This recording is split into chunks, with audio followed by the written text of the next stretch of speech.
سفير تركيا هالي جافيك تحدث في مجلس الأمن أيضا ليلة البارحة واتهم العراق بتقويض الحرب العالمية ضد تنظيم داعش بنقل شكواه إلى مجلس الأمن. ماذا تقول له؟ لا، هو البارحة الرسالة كانت مع احترامي إلى الرسالة المعدة واللي قرأها بها كثير من الكلام اللي أثار استغرابي وأنا قاعد أسمع هذه الكلمات أستمع لها.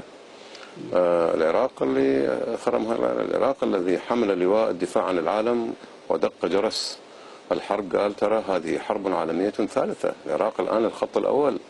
العراق الآن يواجه مجموعة مرتزقة يواجه مواطني داعش من أكثر من 100 دولة، وعرف هذه الحرب أنها حرب عالمية، ولذلك ابتعد أن يدخل وحذر العالم ابتعدوا الآن بحرب الأنظمة وانتقلوا إلى حرب الإرهاب ويقدم دماء أبنائه. العراق ما يتهم أبدا، ولا يصح أن نقول آخر من يتهم، لا يتهم بأنه يتهادن. جعل هذه الحرب لها أولويتها وحذر العالم من مغبتها. غيرنا كان يتهم بأنه يتواطأ وأنه يمرر مقاتلين داعش من خلال الأراضي، مو احنا ما نتهم بهذا الاتهام. نحن للأمس القريب كنا نريد من الجارة تركيا بكل محبة أنها تنضوي تحت لواء التحالف الدولي وتساعد التحالف الدولي في طيرانها في قاعدة إنجرليك. من السكوت وعدم الاستجابة إلى قاعدة إنجرليك إلى الدخول 110 كيلومتر إلى عمق الأراضي العراقية، هذه هي حرب داعش؟